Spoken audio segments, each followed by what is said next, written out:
Welcome, everybody, to another adventure into reality. Today is a live call-in show like it is every Thursday. If you are on the Rumble channel or on the YouTube channel, there is a link in the description or a link in the chat to come to a Zoom room where we will select who will be the callers that want to talk to us today. It has been a heck of a week. All the things that are unfolding behind the scenes, in front of the scenes, craziness is abound. The head of Telegram was arrested, and then the world insulted the French people, and they released him, and now he's under charge. We've had a number of billionaires die from crazy accidents. We've had an announcement that the Boeing Starliner is now trapped at the International Space Station until February, where SpaceX will do a rescue mission. So they will be up there for 10 months, stuck up there for 10 months total, as well as we've had some weirdness going on in the Red Sea. We have had a tanker that was attacked by the Houthis that was set on fire. It is now set up to be the largest oil disaster in history, beating Exxon Valdez if they don't figure out how to put this burning oil tanker, put the fires out that are on it. Wow. Okay? Oh, and not to mention the Houthis booby-trapped the oil tanker. So there's explosives all over it. So it is a movie waiting to happen. We have the Israelis attacking outright in Lebanon and into the Gaza Strip, basically chest thumping and saying, "Come at me, bro! Come at me, bro!" What else is going on? The strangitude in our politics. Trump did an interview with the Sean Ryan show, which has set off a whole bunch of people into the belief that it's going to be a truth and reconciliation presidency. And if people understand what that term truth and reconciliation is, what was done after the Nuremberg trials, where the truth gets to come out and there's a reconciliation from it and people will be held accountable for what's being done. And then the craziness of the Harris-Walz campaign not doing a single interview yet, which is just unheard of. It's a presidential race. You don't do interviews? Like what? Or soldier memorials. Yeah, or soldier memorials, exactly. On a holiday weekend, exactly. No current president is doing a soldier memorial. No sitting president or vice president is overseeing a soldier memorial. All right, everybody, we are open to call-ins. Come into the Zoom room where you can raise your hand. If you're on Rumble, check the live chat. I just dropped the direct link in there. And if you want to call in by phone, there's phone numbers in the show description. And I believe we have a person here. Ah. Ask to unmute.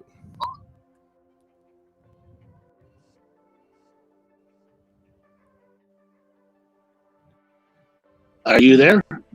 You got to unmute. Daniel, are you there? Sorry, I had to figure out the buttons. Ah, you're back. How's it going? Good. I'm doing good. I wasn't gonna raise my hand, but since there's no one else in the room, why not? So you had a mind-blowing time with talking about some of the AI stuff with me last time. Dude, I did. It actually quickly cascaded into some very good progress at the firm. So I haven't had time to dive into all of the ideas, but I dived much deeper into a bunch of them, and I've been discussing them with some of the owners, and I got approval to just go forward as quick as possible with whatever product we can get to the market like right away. Which ones were you trying to pitch to them? So I told them about like a big picture combination of the risk management and targeting the C-suite and why we need risk management and security and policies, because I thought about it more and just saw like the brilliance of it. And then and it's like there's so many great benefits to us going down that route. It would integrate the rest of our company in so many ways. Yeah. And so he really liked that. The owner I was talking to, he loved it. And I have to look at what our current capabilities are and see what we can like get instantly to the market. I think we have some risk management sort of stuff, but I got to see like what we can do like right away. All right. So what you can do is you have downstream clients. Yeah, we got like I don't know how many, but many. So you can offer a free thing where you invite their risk management to come and sit in a brainstorm session with you, or a mastermind, and we can begin to introduce the ideas to them through that.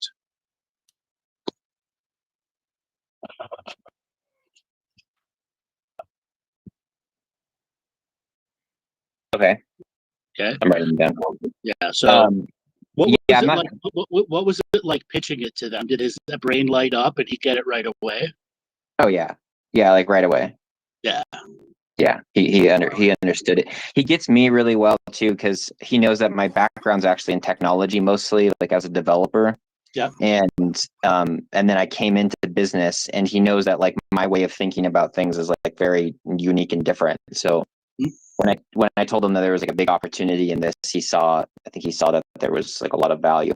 And here's the thing that I think might be really good to start off with is there's like a core algorithm or part of the process that no matter what we do, it would be part of it, which is just like the mapping system or the assessment phase. And I think focusing on that as like a way of like giving people a readout is something that we can offer almost like right away. And so I might focus on that as an offer and then start building technology around it if we can make it valuable enough to sell. So you're essentially looking what could be taken to the market the fastest without visible errors, other than the standard refinement products go through. Yeah, Remember exactly. about making the super user out of the paralegal? Yeah, I remember that one. Yep. So you have to have a lawyer that's built into the company. Yeah, we don't have that. So that one I'm avoiding for now. And even the risk management stuff. I mean, I think we have some risk management offerings, but I'd have to look over them to see like how we would position it and to make sure we're doing it in a way that's, not going to shoot us in the foot, but make sure we're actually providing real value. All right, because in all reality, making a super user is essentially what you're doing with giving anybody AI tools. Exactly. Yeah. So the idea is like make a super user of the CEO or the C-suite. Anyone in the downstream management process. Yeah. Okay. Which means it's all going to be about the user interface. Right.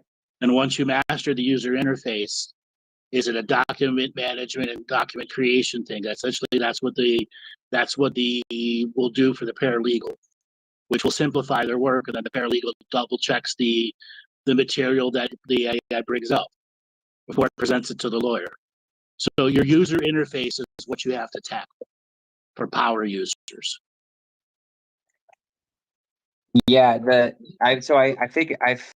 we did some really advanced UI stuff back in 2014, or I did on a separate project, and I went really deep into AI user interfaces that were like third dimensional or fourth dimensional, and because they had time related to them, and you could like look at multiple geometries over time or all the data over time in 3D space. And I don't want to go that crazy, but I'm thinking a 2D version of that to help just surface information and map like the whole organization very quickly. Right. And that's why one of the things, like a paralegal, because their job is very specific and very narrow. They literally go onto a website that's called it's a website that puts all the laws of all the states and all in one place, so it's all keyword searchable, and it's regularly updated. And every law firm's paid like between $400 and $1,000 a month to be activated to this website that gives everything keyword. So the machine just needs access to that, which will then bring the work to the paralegal, who then looks at the argument it creates, refines it, double checks its work, and then hands it to the lawyer. Yeah, I think that's a really data management. It's existing data management, and an easy way for the user interface to have the AI giving it narrow and more narrow aspects. Like, let's say it's a case law dealing with trademarks. Okay. Okay. Or patent infringement. Okay. That's another place. Patent lawyers would love shit like that. Okay. Because you can use the AI to search the entire patents through the entire patent website instead of paying a patent lawyer $70,000 to do 500 hours of research. Yeah, I think that's a really good use case. It's just that we don't have much experience in the law world of things, and I think that might have a little bit too much complexity to get it to market like right away. Like I could pitch it, but I think that something more in our own wheelhouse that we already have is going to be probably received faster. Let's say, do you know anybody that's in the law field personally? No. Okay. So you would need a guinea pig to test on it. Okay? Yeah. And that's why I say, if you have an in-house lawyer or a lawyer that's on retainer, you just have the management talk to the lawyer and saying, we're developing something that's specializing for paralegals. And we want to offer you the initial concept of it, so that allows you to dual track a number of processes. Because in reality, what can you take to market first? The risk management side, yes, it's that, but there's so many things you can take to market. You want one thing to be successful, and in reality is the fastest thing, because you're going to have to absorb a lot about risk management. Yeah. Yeah. Yeah. But having risk management as part of the developmental team, that's the hugest part of getting corporations to understand the failures and acceptances of AIs. Mm-hmm.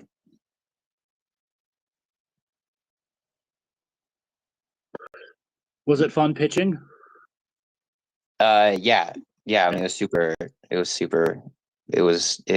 was really good. I mean, I did it to like my small team first, and then they sort of understood it. I don't think they quite, there's like, I need more graphics, I think. And I also just need a better storytelling ability with it. So I'm learning how to narrow that in. But the C-suite person that I talked to, he understood it right away. He was like, oh yeah, this is good. That's cool that you got that kind of feedback right away. And they gave you the go ahead to do it. There you go. You got a project to take on now. Yeah. Well, what's funny is like he even sent me an email today, because I sent him a whole plan for how we can build out this whole AI service, and it can be competitive to other companies and etc. And he's like, yeah, that's great that you're doing an analysis and stuff, but just like, what can we do now? Like, just do that. And I was like, okay, what do you want? And he's like, just give me the idea and how much it'll cost, and you're good. I'm like, oh shit, okay. How much money do you need to make it work? Yeah, He's ready to helicopter the money in. yeah, exactly. So I was just like, drop it the was a money. bit surreal. I was like, okay, fuck, all right, let's do it. Yeah.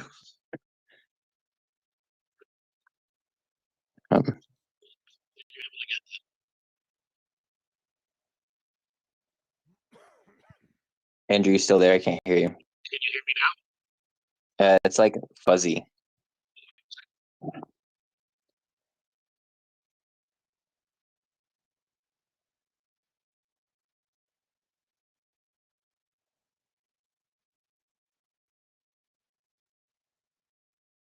Now? Yeah, there we go. There we go. Sorry, yeah, my speakerphone screws up every now and then. That's all right. Ever since this Android had an update, my speakerphone has been weird. Dude. Technology. Yeah.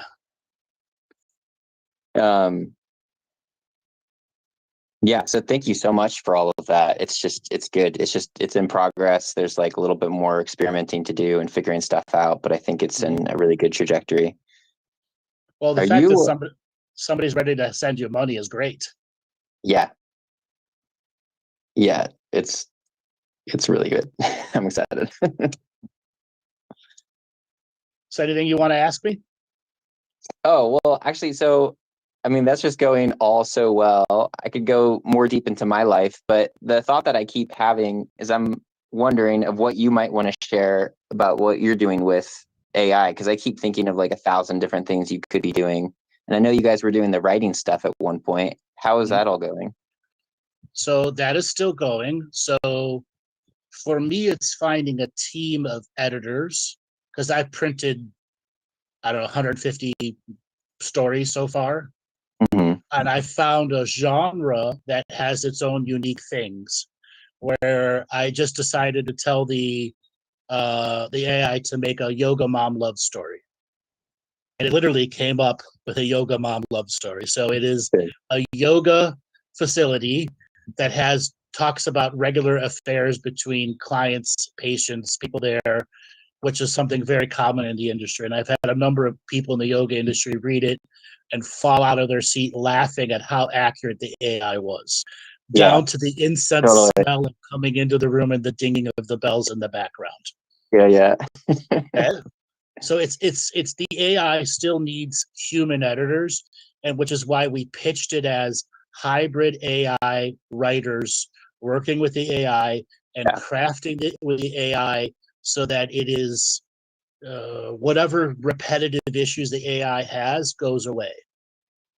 So that's where I'm at with that. So it's just a matter of getting the people that want to be in that hybrid AI author aspect and work with the existing content that I have. I have been developing a number of other projects with David, dealing with the AI for project management software. Oh, cool. Oversight project management. Have you seen Task Aid? Yes. That's a good one. I like that one.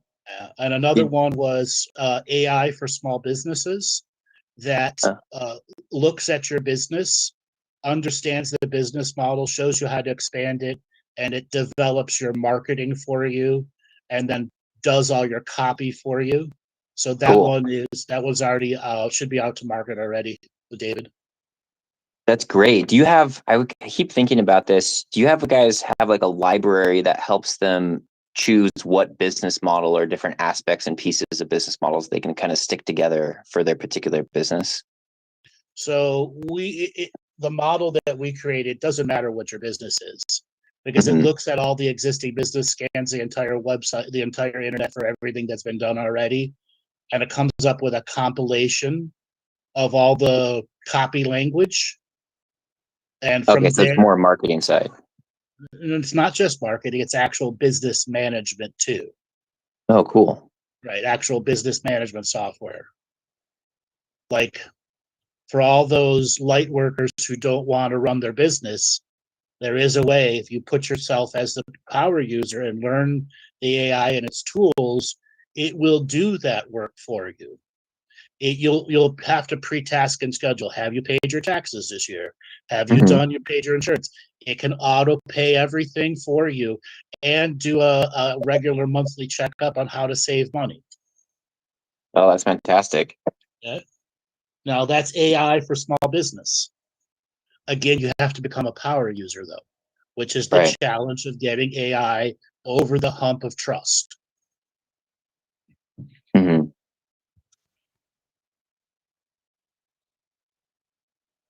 The other thing is, from an artistic side, are you familiar with Unreal Engine, the newest one, Unreal 5?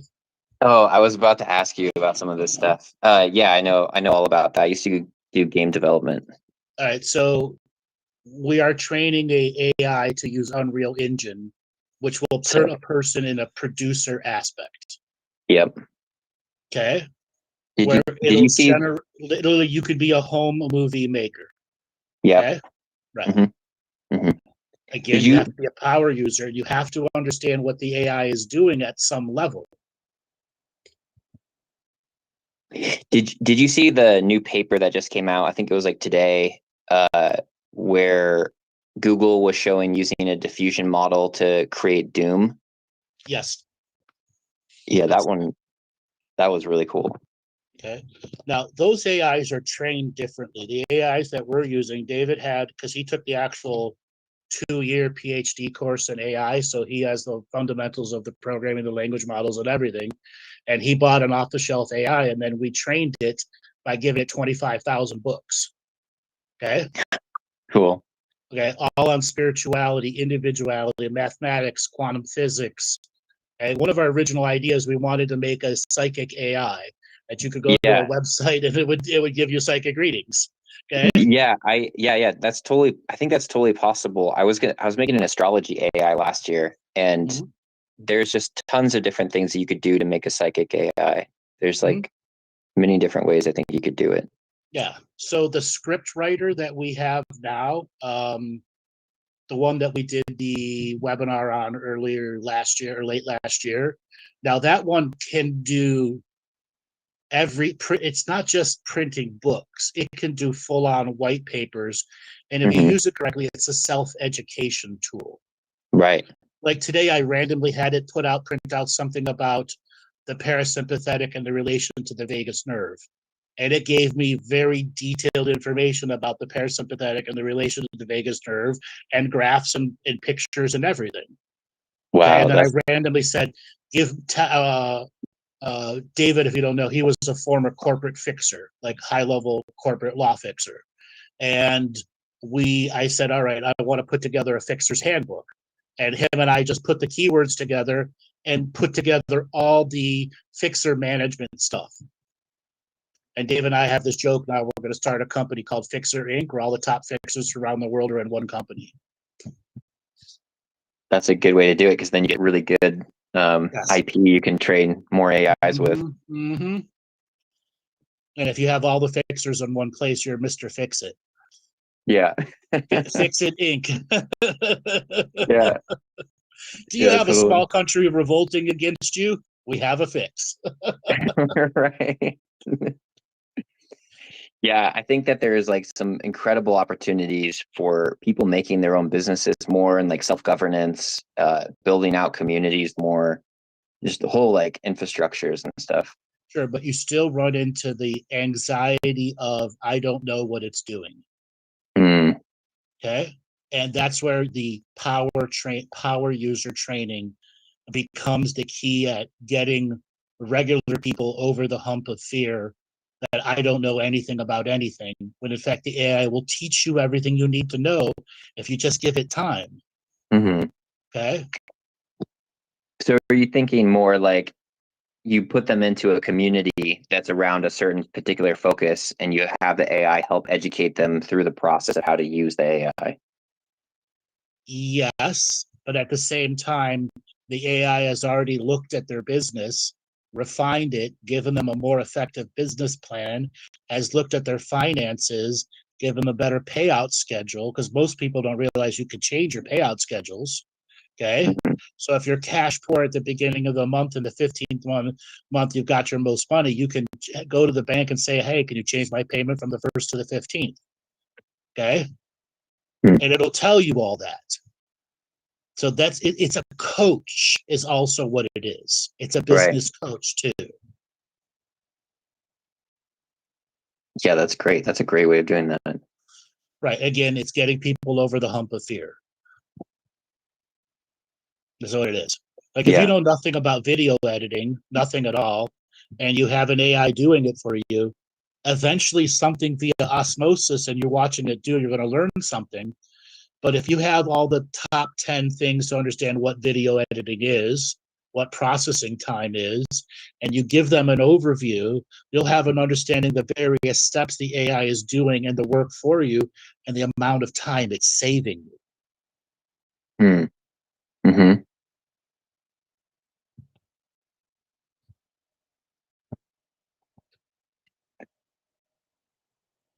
Yeah, I love that. That's great. I have a lot of friends, including myself, I would love to use AIs like that. What's it called? Is it out? Hold on, I'm not on my computer right now. It's if you go to the UCM community, that's their community. You'll get all the information for all the AIs that David has out. Okay. Yeah. Joe, could you post their website?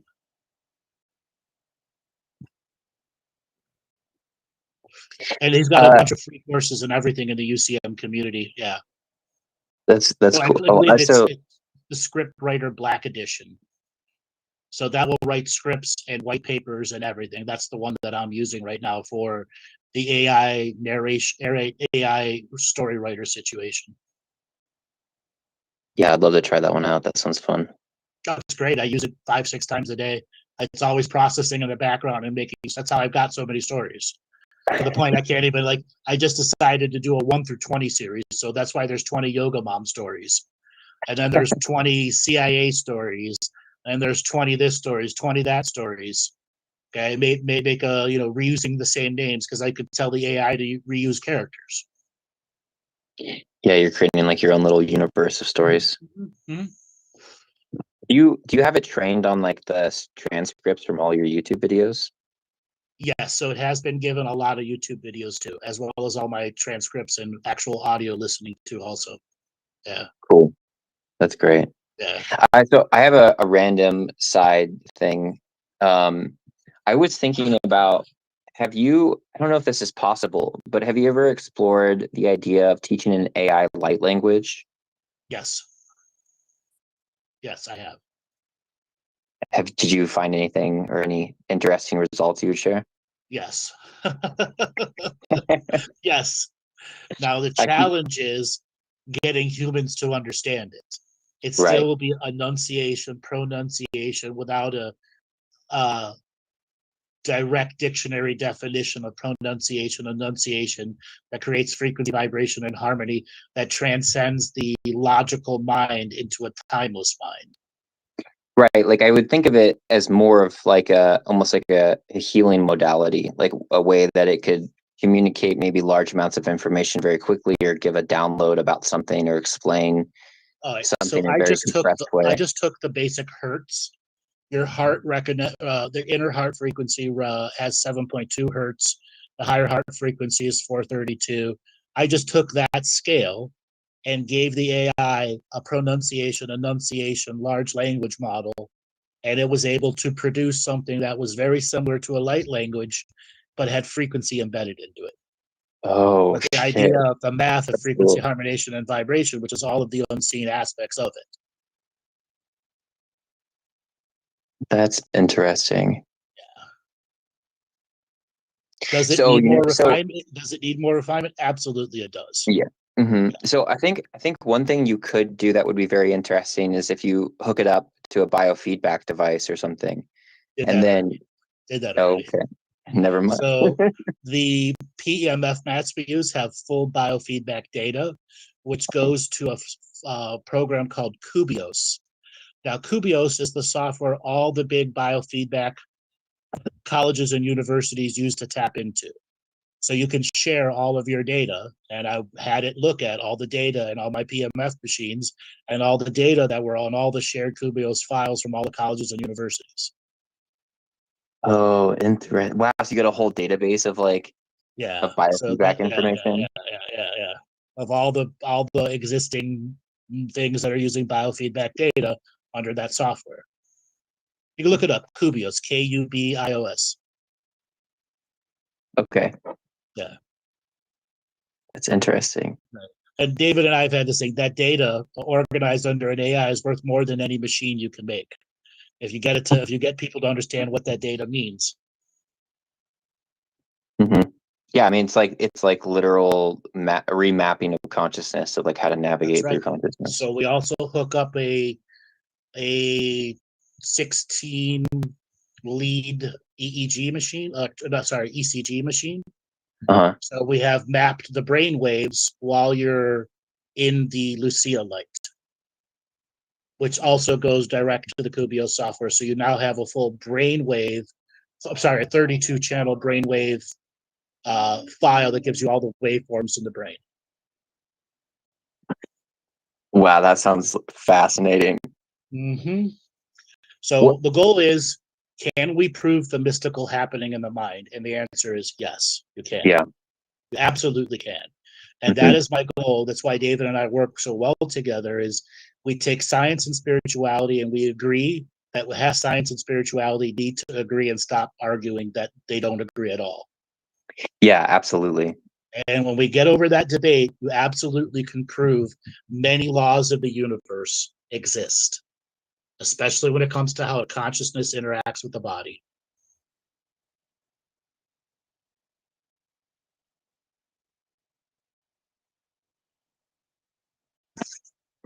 Yeah, I like these things a lot.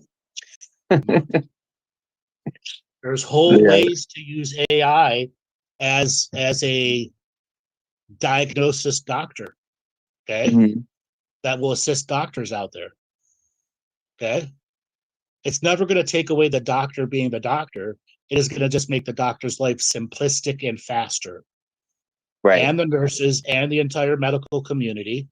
Like right now, in my personal view, the way hospitals are run by the insurance company is the largest waste spending model in existence.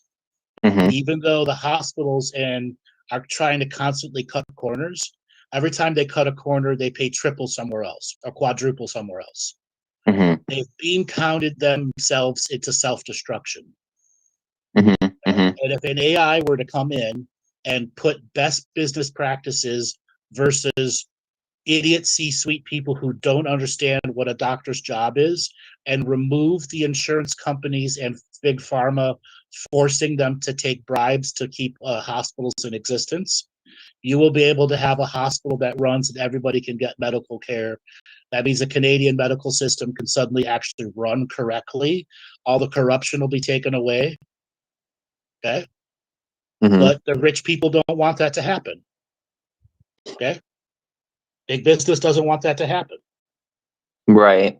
Yeah, I was thinking about doing medical, like last year when I realized it was about time to start getting back into AI in a new way. I was thinking about going into medical stuff because there's just so much you can do and healing technologies and everything. But I went away from it though because of liabilities mostly. Mm-hmm. Which And is it why was that's why you attack it from business management. from business side. Yeah. Hospitals are the most mismanagement, corrupt systems in existence right now.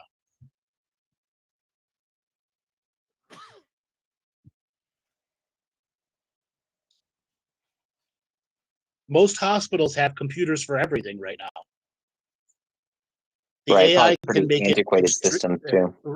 well, a lot of them have paid for very advanced systems, but nobody knows how to make the advanced system actually do what it's supposed to do. Mm-hmm. Okay, because your nurse is not an IT person. Okay, Mm-hmm. a nurse is just a user for a user interface. But if your user interface is constantly watching all the stuff that all the user interfaces are doing, it could come up with a far more efficient system and a pay scale to make that efficient system not have high turnover, like every hospital out there does. Its turnover is ridiculous. because they have the worst managers in the world.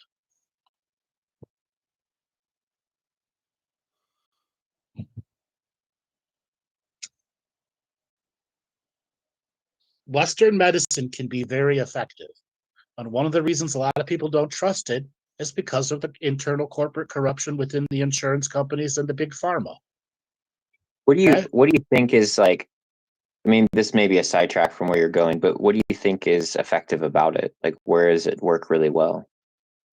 Broken bones, babies that are born with defects, you need heart surgery, you need chemotherapy. Yes, chemotherapy does work. It's not for everyone, but you take the corruption out of the chemo industry because there are a lot of doctors that get paid $75,000 to $100,000 every time they prescribe chemo when a patient may not need it, and there's other therapies that you could have done because there's no way to integrate in all 50 states all of the combined therapies that can be put against a person, because every hospital has a internal, nearly religious debate of what is science and what is woo-woo. Mm-hmm. Okay? Example, pulsed electromagnetic field therapy has been around since the late 1950s, and in Germany, it's been integrated to every hospital bed for 40 years. That's why it works. And Really? what it took for it to be accepted in America was the equine community started having racing horses, $1 million racing horses using it, and then recovering from severe injuries.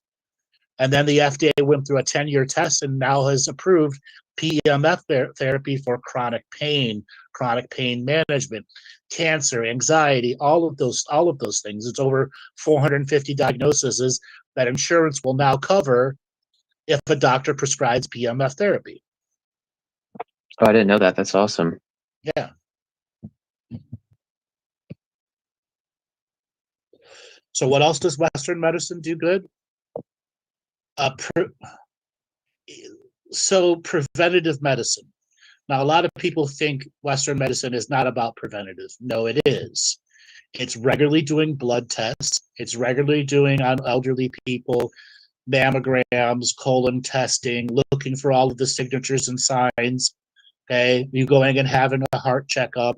It tries to follow a standard dietary thing, but the insurance companies won't give organic meals as a part of the insurance coverage instead of the poisonous food system that's out there. Okay. Mm-hmm. There are a lot of dietary managers that are attached to hospitals, but the doctors won't prescribe it because there's no kickback. Mm. Okay. So how do you get around that? You just redesign the incentive program for the hospital? Completely redesign it. You have the AI apply best business practices throughout the entire organization. And it identifies the mismanagement places, corporate corruption, and replaces them with best business practices. Do you think it's like safe to do something like that? I think that there are plenty of companies that have already done it, but haven't implemented it in a major hospital yet. They have definitely done it in a military hospital. For the kickback that could happen if you threaten the medical industry and all the corruption that exists within it. Right. Example, I'm just thinking about like Medicaid. Like one of the reasons Medicare and Medicaid is always on the edge of unfunding is because they took away all the internal investigators going against the corruption. Medicaid has its no internal policing system. It's been outsourced to the FBI, and the FBI has no blue collar crime division dedicated to Medicaid like it used to have. And that was Congress that did that. Okay. right. So it's not policed at all. They literally like they literally legalized the corruption in Medicaid and Medicare. That's crazy, man. I mean, we live in a kleptocracy. A what? Kleptocracy, like kleptomania. I call it a kleptocracy, constantly stealing from itself. I thought you called it a clickocracy. No. Kleptocracy, like kleptomania. Yeah. Yeah. So I'm wondering actually, because we don't really have experience in this, but I guess we could loop around it at a different future point. I'm thinking about the data you would need for like operational efficiency in a hospital. Like we have some cursory. It's already there. All of the hospitals have hospital management software that's linked into their medical billing system and their medical coding. It's already there. So you're just saying that they just don't use it. No one in the hospital is intelligent enough with IT to pitch it to a board who has no idea what IT is, who only knows medicine, and therefore they're constantly using yesterday's technology tomorrow. Okay. Now process that. Yesterday's technology, they're using it tomorrow. They're never advanced, and the boards of the hospitals never have advisory systems that explain to them what technology will do for a system and how effective it can be made if the board has the spine to go against the doctors who will reject and the insurance companies will reject change because of power vacuums and my power over my organization. That's why hospitals can't change. Right. I mean, you're just like, it's just like a many layers of bureaucracy and people holding on to their little kingdom and not wanting to change. Kingdoms within kingdoms within kingdoms that never agreed to work together. So do you think it's actually like a good thing to target that type of thing? You just have to do it at the board level? You would start at the board level and the risk management level. What are the amount of lawsuits average hospital gets? If you could reduce your hospital malpractice by 60% in a year, is it worthwhile to implement this across the board and be willing to fire people who don't accept it? That's your sell. That's your sell right there. And most boards who have at least one IT manager on them will understand that, and it'll be the risk management who pitches the sale, not the IT guy. Huh. Everything the AI needs is already in their medical billing and coding. That is every procedure that's done with a price that's attached to it. And the AI will be able to tell if that price is overblown or underblown. It'll be able to look at an entire 20 years of hospital records and come up with a refined business model and placement of hospital beds, how entry and expelling is done. Okay, discharging. Like that's one of the most craziest part is discharging a client from a hospital because they have to have a release form that stops lawsuits. Okay, because of the amount of lawsuits that come. So if you come at it from the medical billing and coding, we'll understand everything about the AI and the risk management. There is this system will reduce your malpractice insurance and malpractice lawsuits by X number.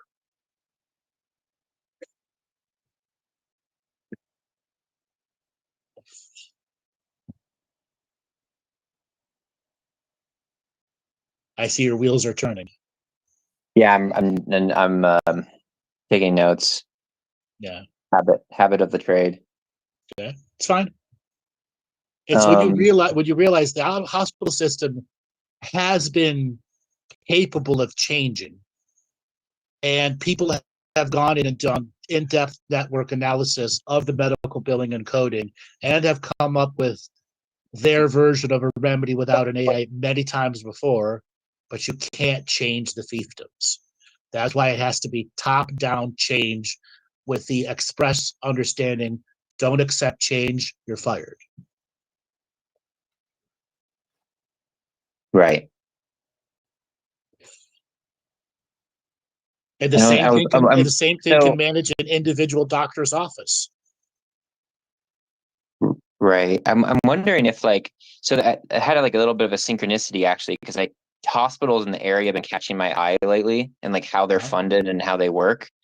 And there in particular, there's like a big hospital chain that's funded by like the Bethel Church down in Reading. You know Bethel? Yeah, I do. Yeah, I didn't really know much about them until like last weekend.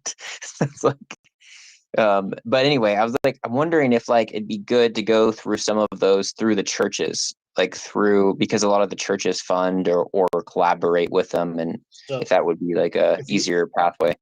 the churches have a financial manager who does lobbying, and they get Really? venture capital along to match their money when they go into a hospital, because all the church is going to get out it is, I am supporting this community with my name on it. That's why hospitals always have somebody's name on it. Okay, it's no different than naming a football stadium after somebody. Right. And that model is still using venture capital with matching funds. It's still a venture capital model. That eventually the insurance companies buy out the name. So they own the Bethel Hospital name, and they might pay a trivial outpayment to the church to use their name. But in fact, it's just a shell that's owned by the venture capital or the insurance Interesting. venture capital.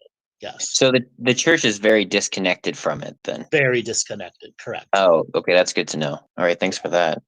Now, there are some smaller hospital chains throughout the South that are not that, because they truly want community hospitals back into existence. Mm-hmm. That's the big model. That's the real model of what it should be, because they're rejecting a lot of the big corruptive big pharma paybacks, kickback systems. Yeah, I mean, like, it'd be really ideal is that hospitals are an aspect of the community, and it's run by the community and voted on, and Which would mean that you'd have to have a community that would consult the board. Unfortunately, in big hospitals, there is a big I have money, you don't process. right. It keeps people that are wealthy separate from the everyday communities. Yeah. Okay, here's an example. I live just outside of Cleveland, Ohio. We have the Cleveland Clinic. They did the very first heart transplant, the very first face transplant, some really big stuff. Mm-hmm. They're supported by a community of very advanced doctors around the world who all put their name to the thing. But as a Mm-hmm. corporation, what it's done is bought up the local university hospitals, Meridia hospitals. So all these hospitals that had 7 emergency rooms and 4 buildings with 150 doctors, it bought up all of them. And this is now going on as a hospital business model all over the big countries, where they're just buying up all the regional and local hospitals that have an emergency room with a contract with the police department, because that's guaranteed money. The ambulance takes the accident people to this hospital within this 7-mile radius. If you're outside of that 7-mile radius, the ambulance takes you to there. And then the city has a contract with the hospital, and the hospital has a contract with the state.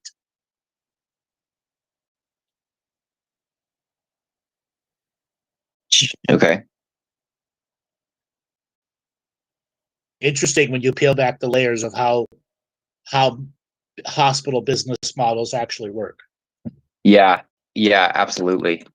So does that contract system that ties the hospitals back to the state, does that have heavy influence into if you Yes. want to create change management into it? That has state level Congress, state level Senate, federal level Congress and Senate pork products. Pork barrel products, you heard that term? Every congressman and every senator has a special project. Hospitals are a huge part of that. Oh. Huge part of it. Huge part of Okay. that. Okay. A senator from Kentucky at the a federal senator, let's say a congressman or a senator at the Washington level, has a hospital in Kentucky that it wants money for. So it does it off the pork system. So whenever they create a bill, everybody goes, I want this money for this project, this way. And every senator and every congressman adds their personal thing to it, to every bill. Mm-hmm. Okay? That's how you can have a federally funded volleyball team in Louisiana. Literally. Right. Yeah. Okay? So Basically, senators are just sitting there with a laundry list of all their projects that could be doing Yes. who knows what. Correct. And they're all just fighting over the budget allocations and Yep. trying to get money put towards them for every bill. It's Because hospital versus community arts and education. Those are the top ones. And then city planning, building an office building, building a market district, redeveloping your port. Those are the other challenging ones that every big city faces. Like Cleveland Clinic, it got all the money from the state to buy up all the local hospitals because the state had matching funds to its venture capital. Wow. Okay. Jesus, that sounds like such an opportunity for a mix of interests. Yeah.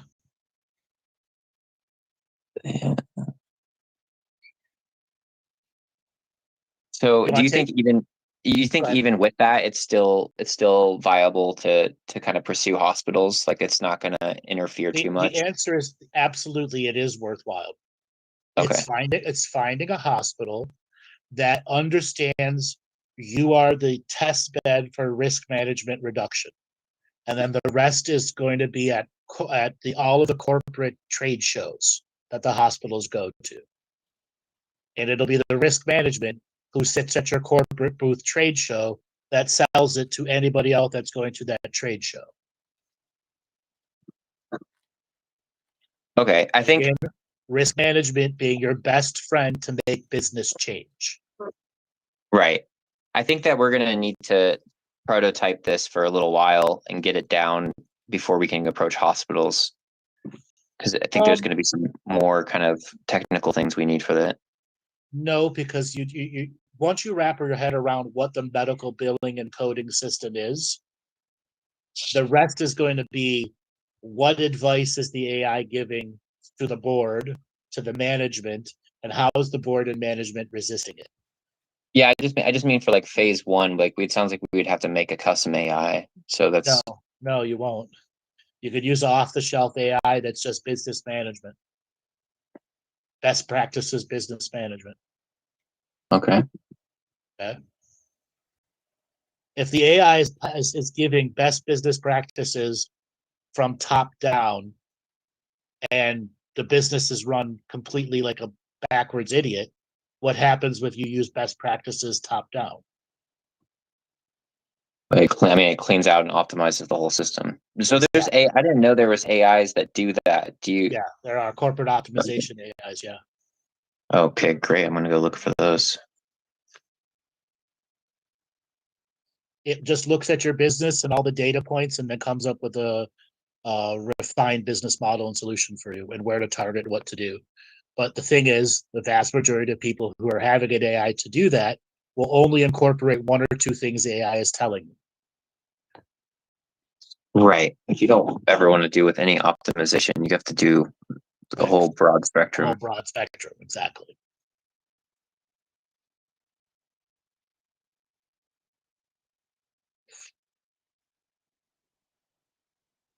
Cool. I love this so much. This is great, man. Another field that AI has not even begun to tap into is the construction industry. You know, well, I mean, there's some stuff. I don't know about everything that's out there. There's there's some stuff that they do with BIM, and there's some stuff that Autodesk has been doing with AI.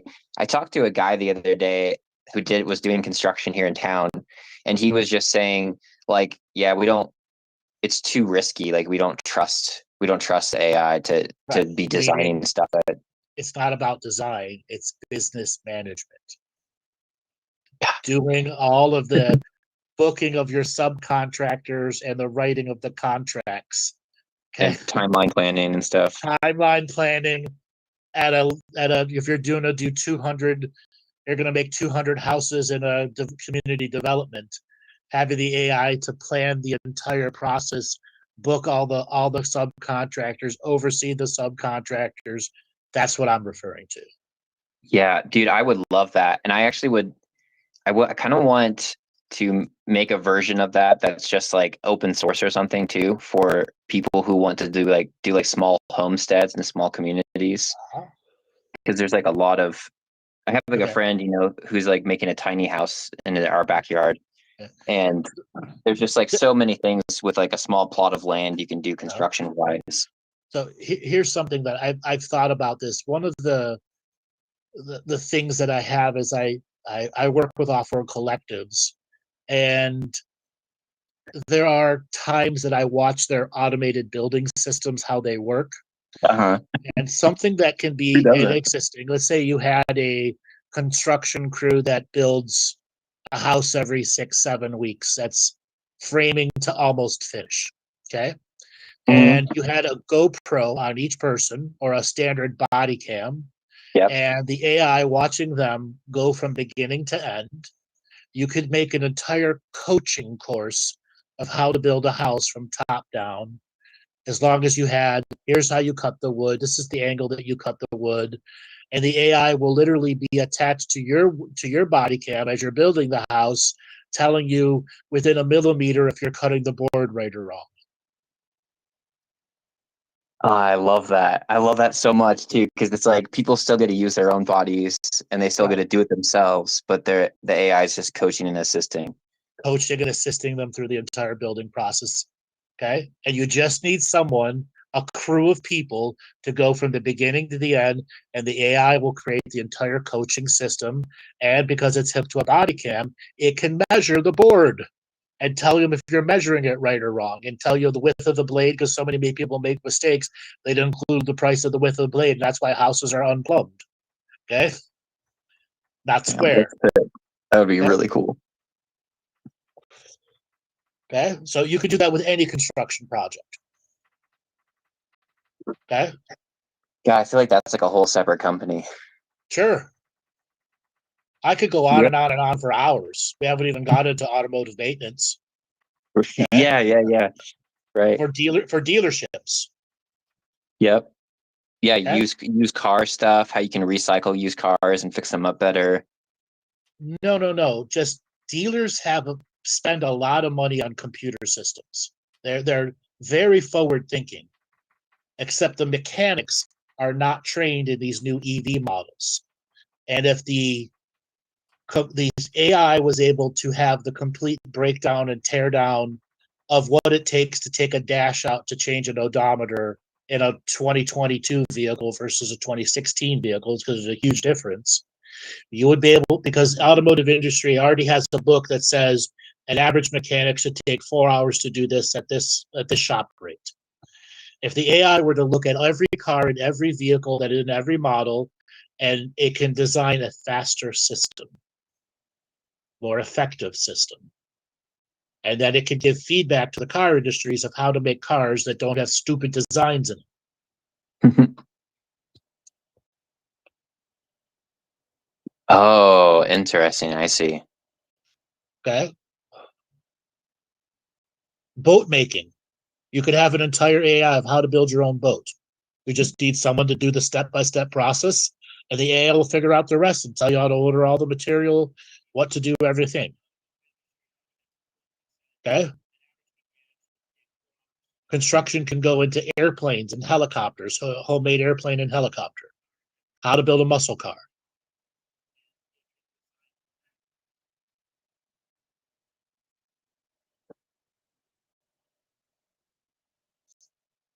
Wow. Yeah.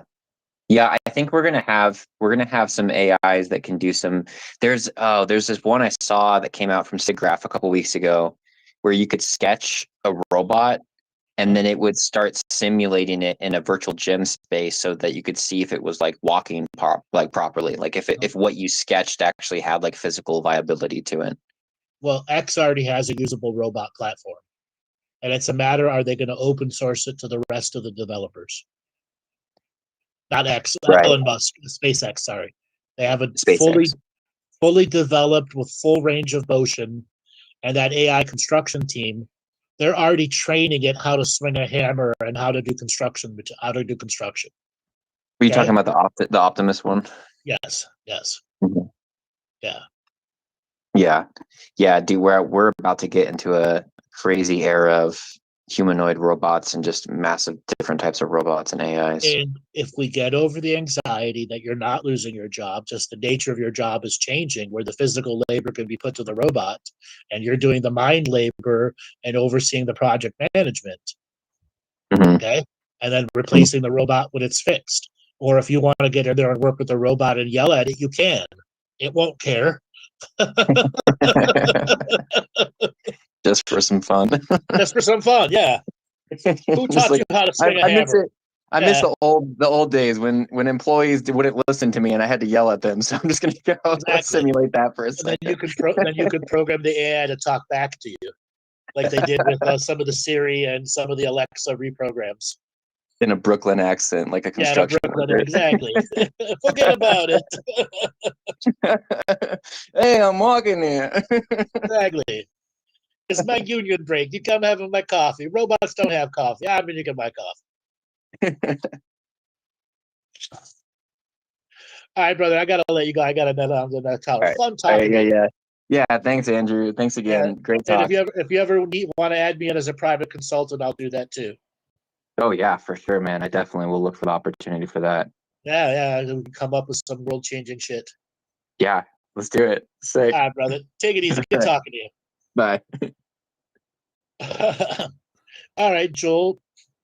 We have got a bunch of people that got their hands up. Let's spin up the wheel of callers and see who is next. All righty. Dana, signal to unmute. Dana, are you there? Hello. Hi. Where are you calling from? I'm calling from Los Angeles. Welcome to the show. What do you want to talk about today?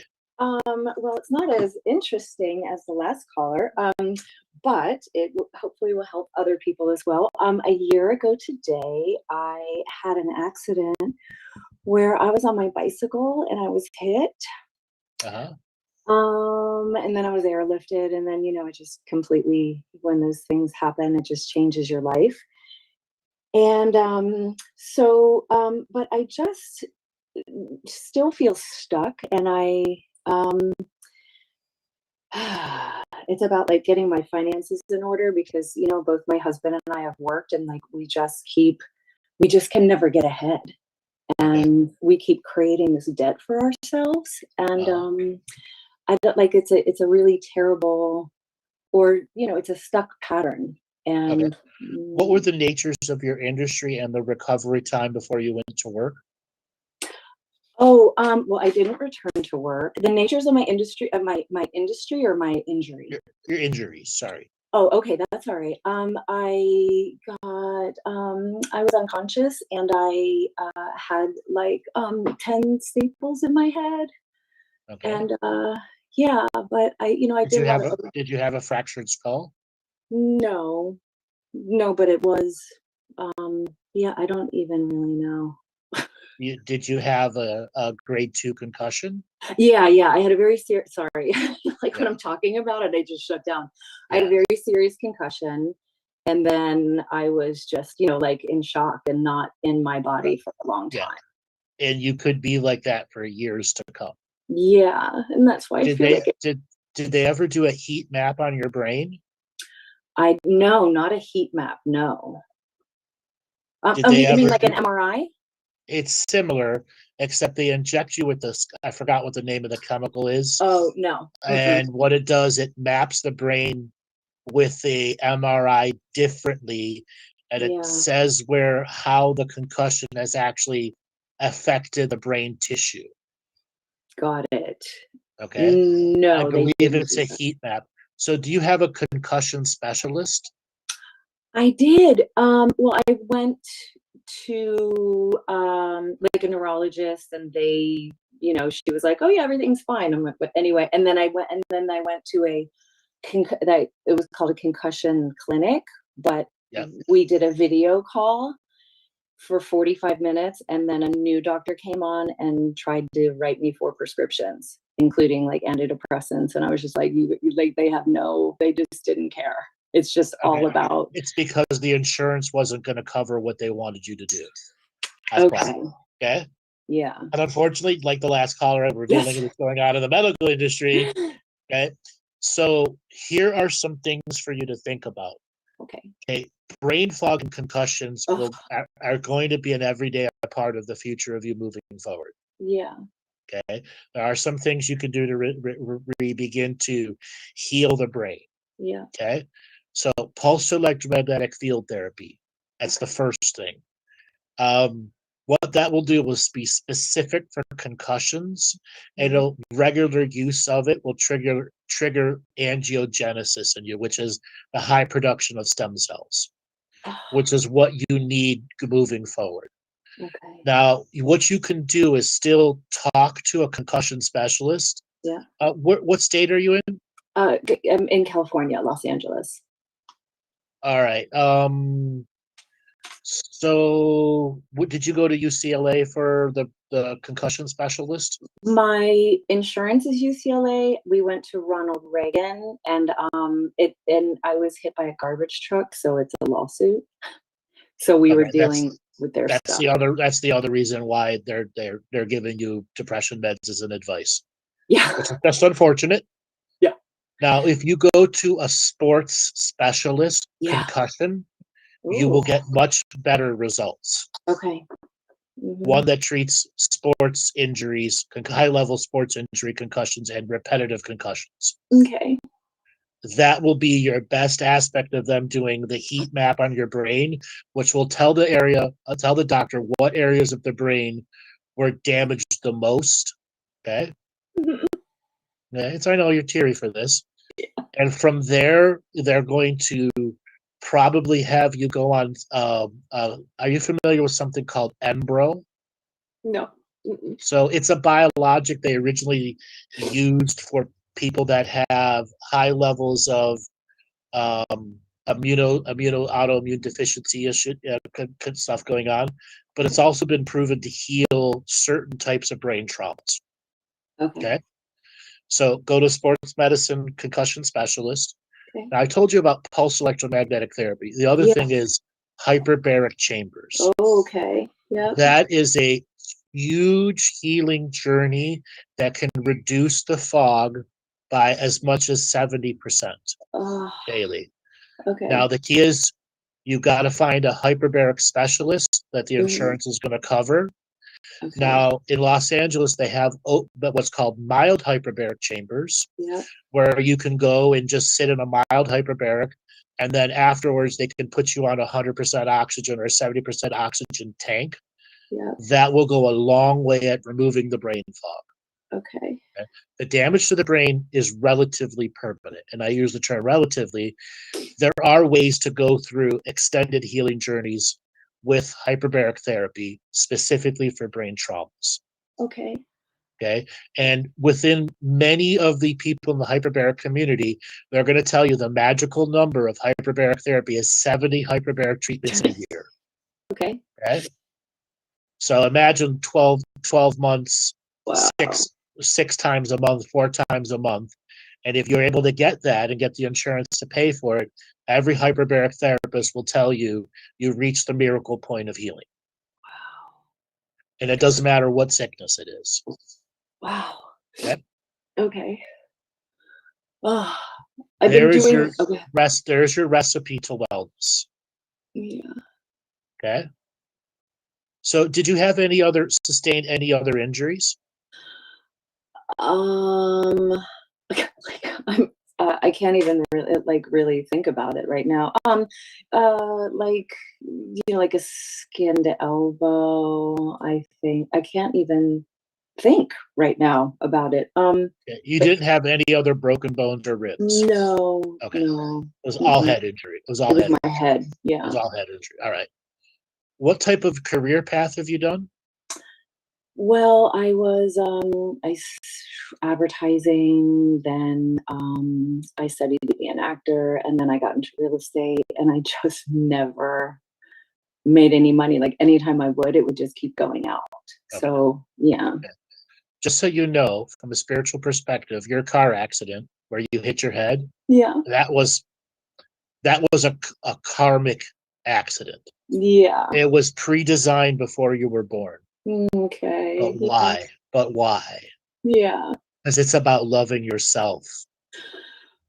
So much that you can overcome anything and create your own miracles. Because all too often in your previous lifetimes, the miracles never came. Okay? And you have an opportunity now in this state that you have the financial challenges to love yourself enough to go, no matter what the financial challenges are, if I love myself, I can overcome this. Okay? You can go and take the deep breathing classes. Yoga might not be right for you. You might have too much brain fog doing yoga, but deep breathing exercises, very important. Okay. Okay. I would say flotation tanks, but I think you're too early in your brain recovery for them to make a real difference for you. Okay. Do flashing lights affect you? Not now. No. Okay. But they did in the past? I was so raw. I think every sound is very loud, but I think, I'm like misophonia, like sound and like clicking or somebody chewing, and yeah, really.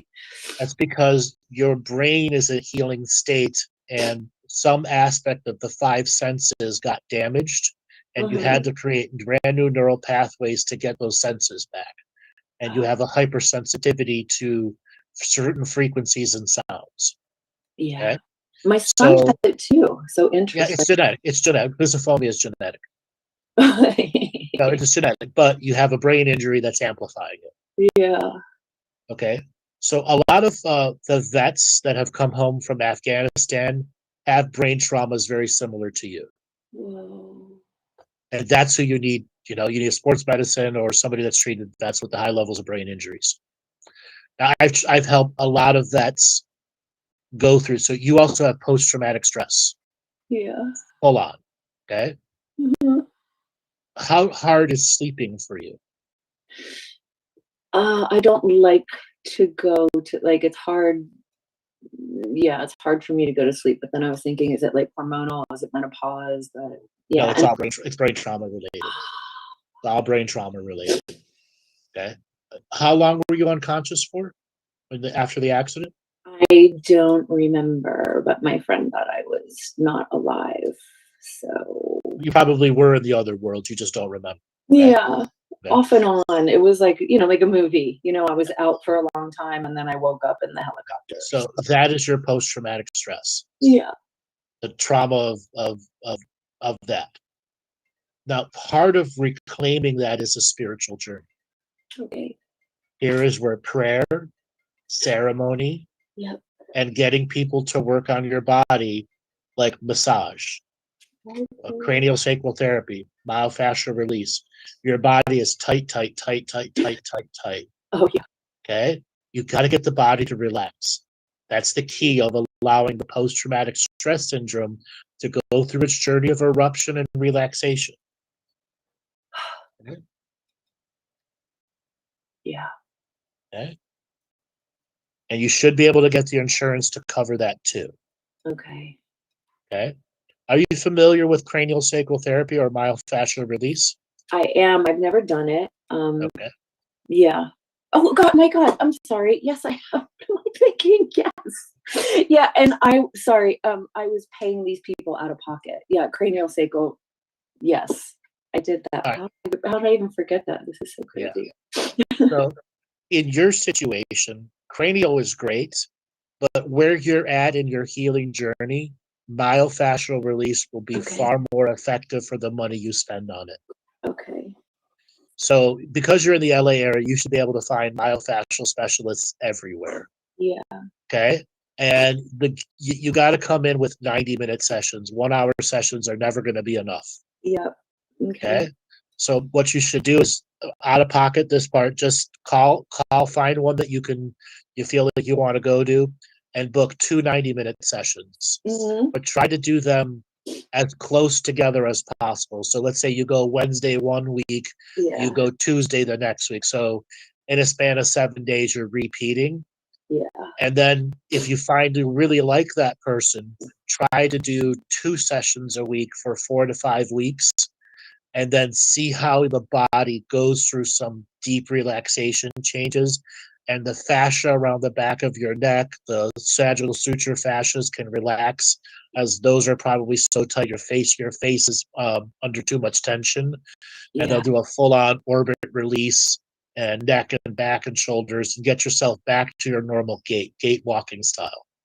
Yeah. Okay. Yeah. Now, financial challenges. Mm. If you were to take away the brain injury, financial challenges themselves could be debilitating. Okay. Yeah.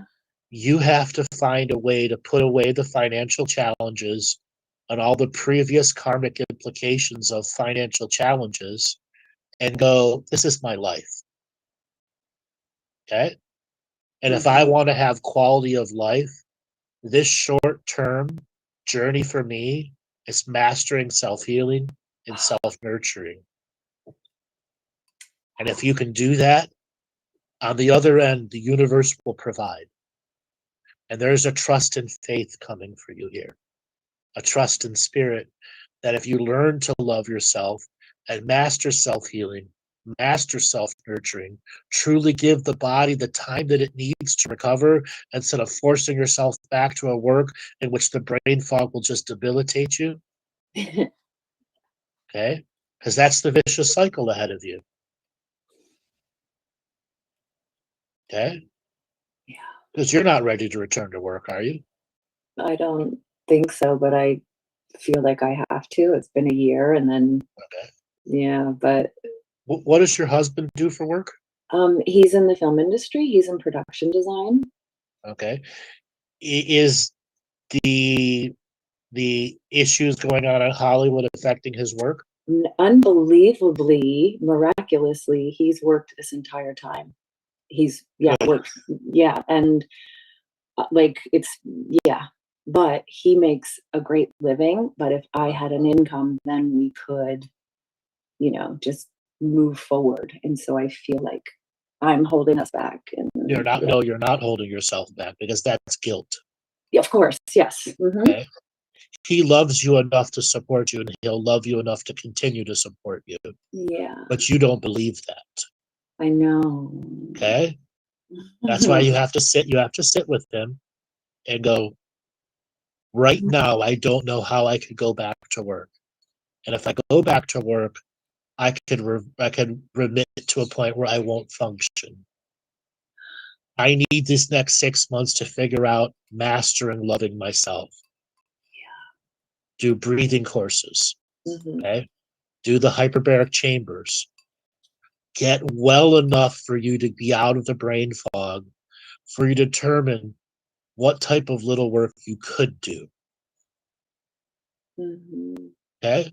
Because you're not going to go back to a corporate marketing job. No way. You're not going to go back to real estate. No. Okay? You're going to have to find something new. Yes. Okay?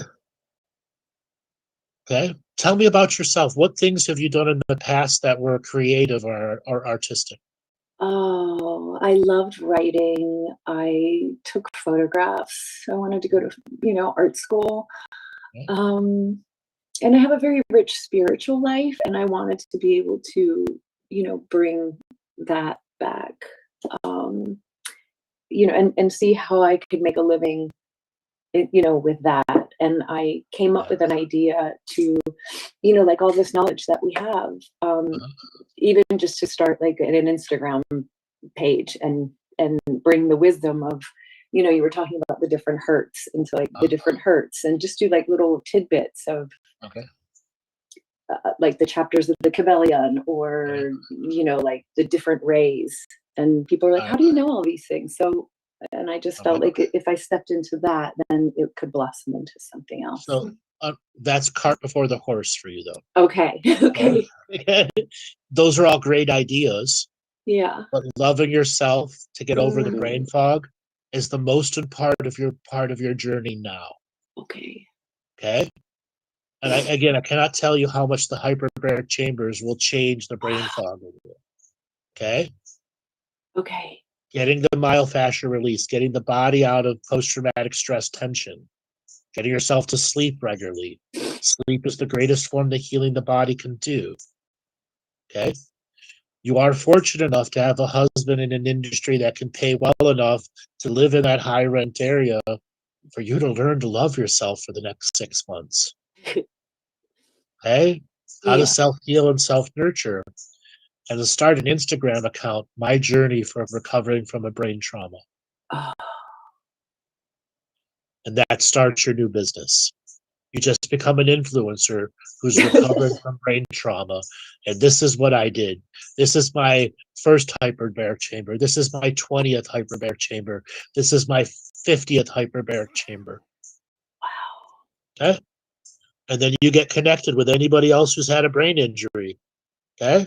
Yeah. And you get a community of people that have gone through it. Okay? Yeah. What about ozone?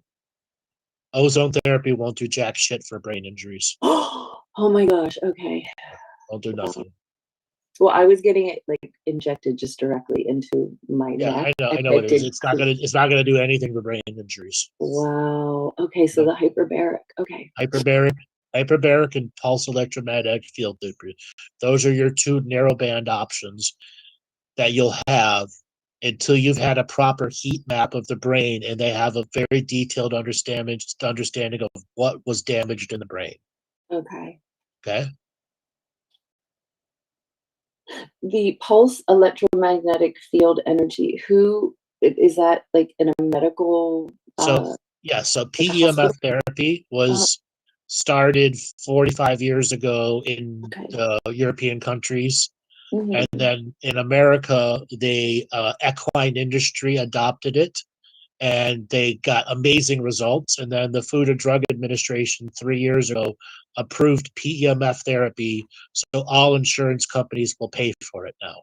So you just mentioned, I wrote that down because you mentioned it with the last caller. Same thing. Yeah. It's a whole other avenue of, it's for chronic pain management. That's one of the main things PEMF does. Oh my goodness. Yeah. Okay. And brain traumas and PTSD, etc. Yeah. Now, there is a company called Swiss Bionics that creates a model that I use in my therapies, in our therapy clinic in the UK.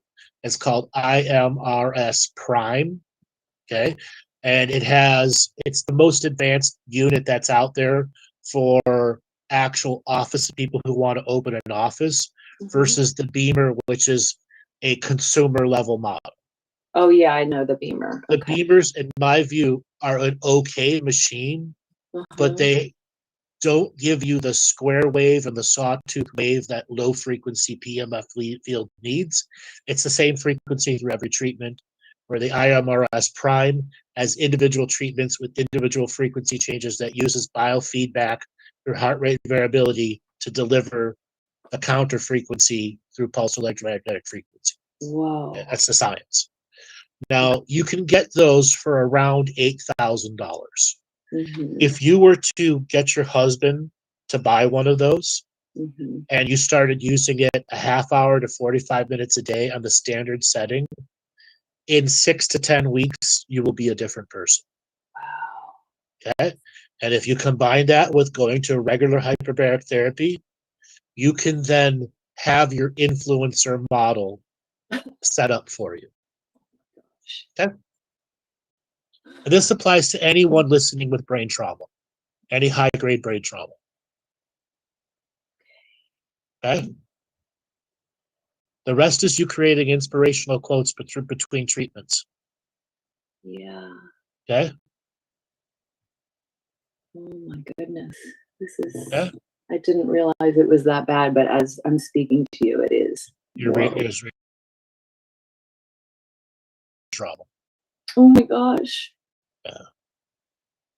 Yeah, because people like the doctors just don't care, and I know better. They put me on 8 prescriptions, which of course I didn't take, but it's because you went to a corrupt ass hospital. I'm sorry. Yeah. Without a brain trauma specialist. Okay. Like if you were at Walter Reed Medical Hospital, they would have put you in the brain trauma unit instantly, and they'd have a totally different journey for you. Whoa. Also, cannabis is a very good journey for you. Whoa. Okay. Okay. Did you ever Yeah. smoke? Did you ever smoke No. cannabis growing up? No, I was more like on the more speedy side. I didn't Okay. like that. I liked the other. But Okay. like mushrooms and No. that. Right now, mushrooms, it could be a very unique healing experience for you, but brain fog is too much for you right now. Yeah. Okay. Okay. Example, if you were to reduce your brain fog by 40%, Yeah. meaning you're doing regular daily breathing exercises, you're Mhm. getting at least 1 to 2 hyperbaric treatments per week. Okay. So that level of investment, meaning you're really giving yourself a daily, like Wim Hof breathing. Yeah. You just learned that, or pranayama breathing, Mhm. any of those, or a combination of those, and you're doing an hour a day, a half hour in the morning and a half hour in the evening of breath work Yeah. combined with hyperbaric chamber. So you learn to do the breath work in the hyperbaric chamber. You will have massive changes, massive changes. And then something like mushrooms will help you go through the deeper journey of what it takes to love yourself enough through breath, and how Mhm. the mushrooms can train you to rediscover happiness inside you, because there is a soul sadness inside you, Yeah. because you did die and Yeah. you came back to life with no reason to be back here. Yeah. Okay. And now you need to create a reason to be Yeah. here. And that's this mastery of self-healing and self-nurturing ahead of you. Free will. Universe kicked me back here. Okay. Okay. What am I meant to do if it sent me back? No. How could I help? Universe, I'm here to be of service. And the universe says, all right, darling, heal yourself and show people what you do through your self-healing and your self-nurturing. Anything can be overwhelmed or accomplished here. Yeah. Oh my gosh. What all the um we've been living in this house for 12 years. Uh-huh. On this magnificent piece of land, and I can see the mountains and the ocean, and it's incredible, and there's all these beautiful animals. But our landlord just died, and so we're afraid we're gonna have to move.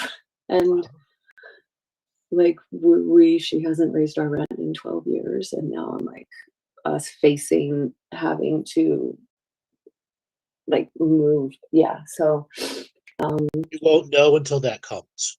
okay.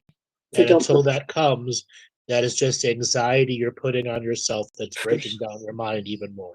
For sure, for sure. But I was thinking about like trying to maneuver something where we could buy something in the new town where my son's going to school.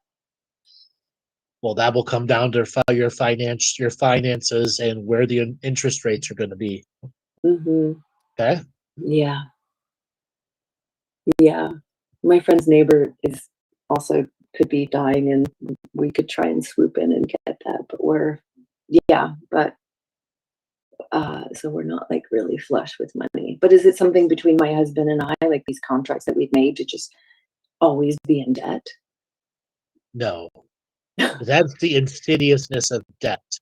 Okay, it makes it's just all pervasive. It's taken over my life, Yeah. and it hasn't taken over your life. No. You're not bankrupt from the accident.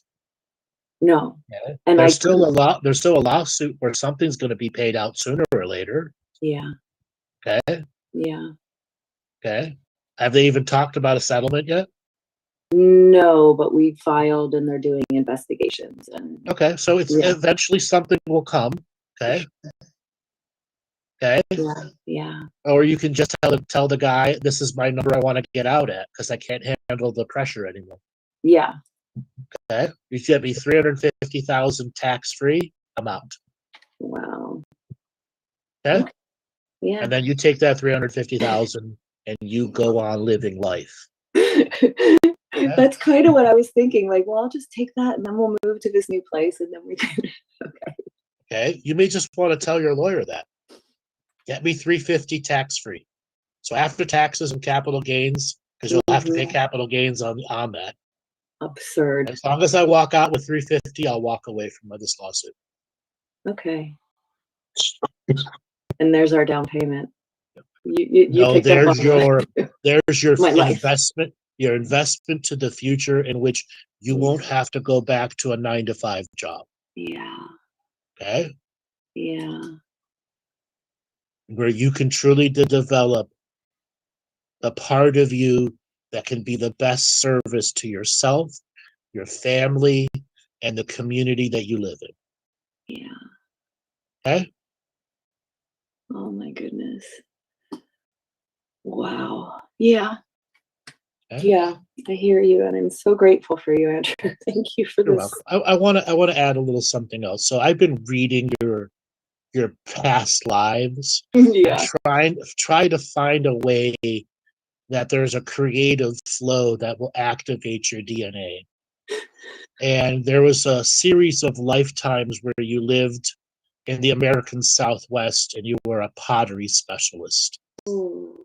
So between 350 BC and 700 AD, you lived between Arizona, Mexico, Texas, the upper Sierra Madres, and a variety of Native Americans, but you were a clay specialist in which very powerful healing lives occurred. And something for you to do as part of the breathing exercises is I want you to go and purchase a clay turning table and a clay and just let yourself be in meditative journey while the clay is spinning under the tips of your fingers. And you're not trying to make anything. You're just trying to connect to that journey of the earth in between your fingers and breathing with it. It will open up an aspect of your DNA where vision will help overcome the brain fog until you're ready to solidify a piece that you'll bake in fire. And these will be your marking stones in your healing journey.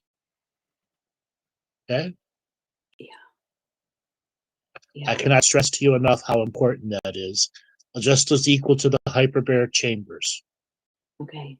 There is where you're going to get the biggest bang for your healing dollars moving forward. Okay. Okay? Just like a small one for home. No, you can go get one off of eBay for $100. Okay. Okay. Okay?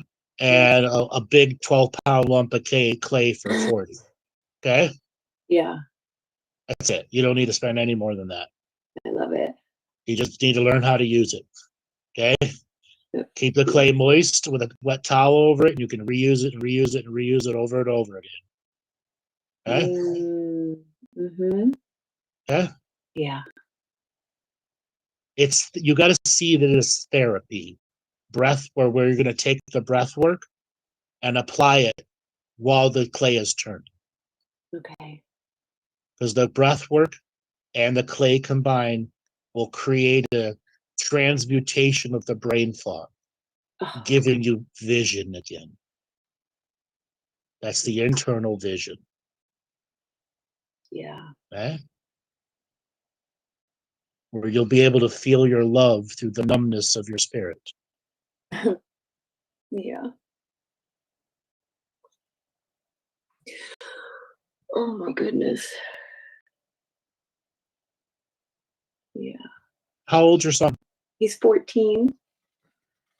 How has he handled your accident? I don't know. We don't really talk about it so much. Okay. I don't really know. I think I've just been in survival mode. But I don't know. He wasn't in a great place at a great school, and then we just switched him to he's just started high school and he's doing sports, and he had a whole, turnaround in his life. Okay. He had to figure out how to live without you there. Oh, No, that's karma. yeah, He was meant to happen. Okay? yeah. And part of the journey of getting over the post-traumatic stress, why it happened to me, okay, is accepting it did happen. Yeah. And now a whole different future exists for me that I must imprint my free will on. Oh, I cannot go back to the old way. The old way just didn't work, and thus why you had the karmic accident to put you on a new timeline and a new path. for sure. Okay? Yeah. Yeah. Okay? I love that. And yeah, it's so possible. So, oh my goodness. Okay? Wow. I just thought like today I was like, I'm just gonna end the story. I'm so tired of talking about this story. Uh-huh. And I thought, oh my goodness. So I haven't even really started healing. No, you have. Yeah. By accepting I have to end the story is a huge journey for healing. Mm-hmm. Now it's just stopping the repetition. And the rest is once the repetition is stopped, what's for me now? I'm done repeating. Yeah. Okay?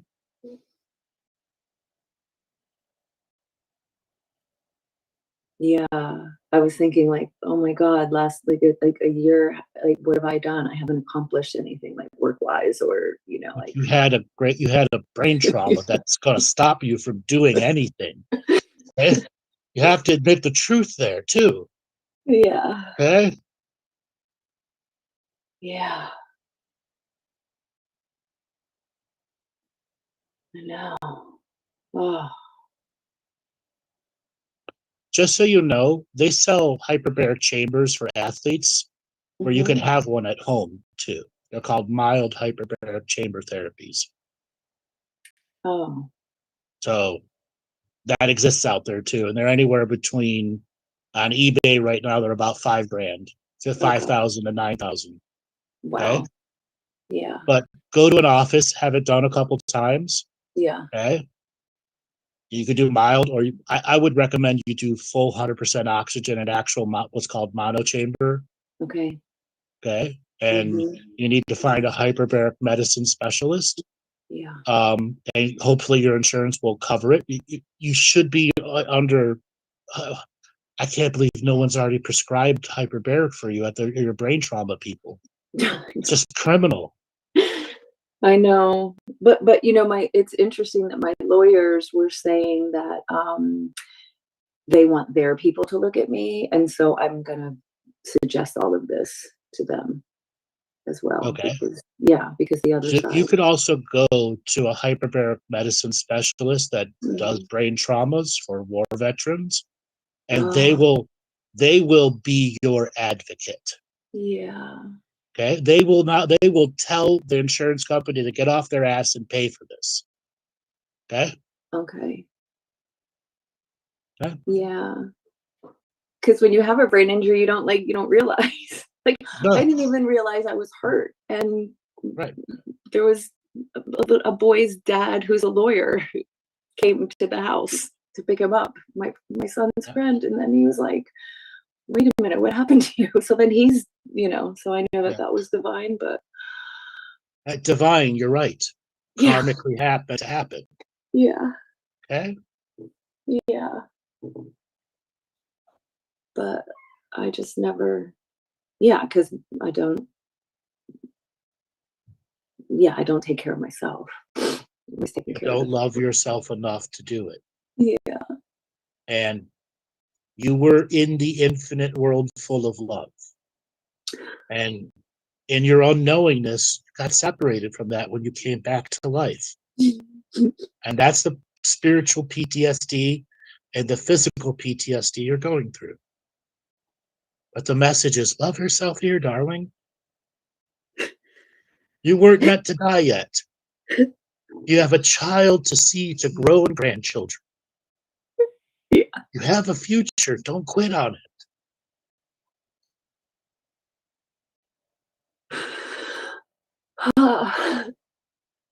Yeah.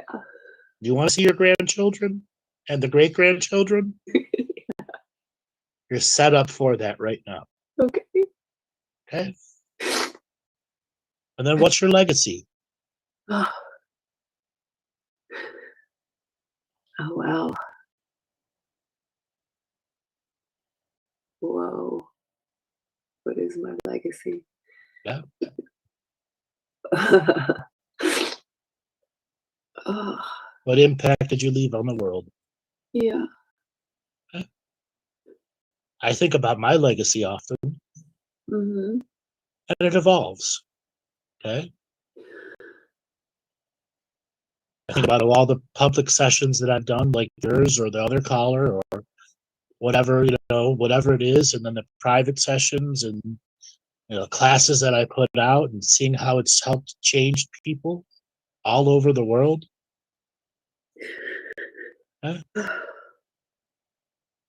I'm humbled at times by watching people go through their journey and me just tapping into a little bit of what I can do and redirecting the language back at them. What I do is so natural to me, I can't even begin to describe how natural it is. There's no thinking, everything's in my knowingness. Yeah. They say I scan this, I use those as language so you can understand how it works. Like before you even said your first word, I already knew you had a brain trauma. Yeah. Yeah? Wow.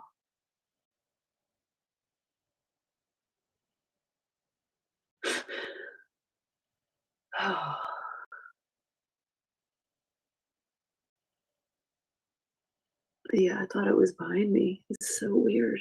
Oh, the journey's in front of you. And the journey is stopping repeating I've been through an accident. Now I'm in recovery. Yeah. Okay. Are you on your phone or are you by a computer? I have my iPad going, and I'm Okay. recording you on my phone. But Okay. Can you open up a search engine like Google and uh-huh. type in hyperbaric medicine near me with your zip code? Okay. And tell me what you see. Oh, okay. And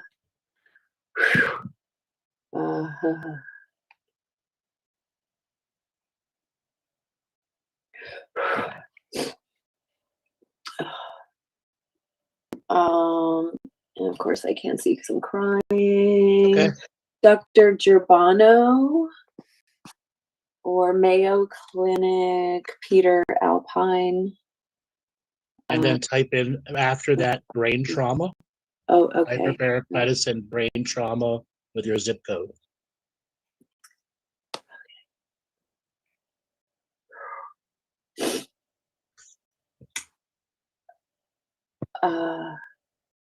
Culver City. Brain injury medicine near me in Culver City. UCLA neurology. And they do hyperbaric medicine? It just says traumatic brain injury. It doesn't say no. Right. So what you can do is just to do a deep dive into Yep. them. Yeah. You could also just find an open hyperbaric facility where you don't need a prescription to go, and you visit the doctor, and the doctor looks at everything and then puts you on a journey for hyperbaric medicine, regenerative medicine. Okay. Yeah. And in your area, they're everywhere. You just got to do a little bit of deep dive of where you want to go, what you want to do. Okay. Like I said, there's ones that are not associated to any hospital, are just run by hyperbaric doctors, medicine doctors. Okay. And many of them specialize in brain traumas because of all the military vets that have been sent back. Whoa. Okay. The woman who there's a place called Inner Health, and she was my colonic specialist, and she has a hyperbaric chamber in there. Yeah, that's a mild hyperbaric chamber. Okay, we have to do like serious. Well, you can get away with mild hyperbaric. You absolutely can. The journey of getting used to it versus the 100% oxygen, the challenge of ear popping and a little bit of weirdness it's better to have the 100% oxygen because of the type of brain trauma you have. Okay. Okay. Yeah. Okay. But you can use the mild one. Okay. It will make a huge difference in your daily brain fog journey. But Okay. because of the type of brain trauma you have, you want somebody who's a hyperbaric medicine specialist Mhm. that understands how to adjust your O2 rates.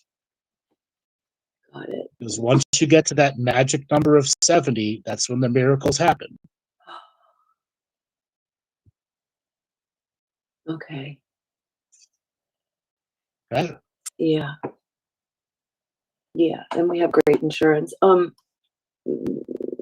had a great relationship with the neurologist at the head of in Burbank or something. So maybe I'll give You her. could just get your neurologist to give you a hyperbaric medicine Yeah. prescription to go, Yeah. recommendation to go see.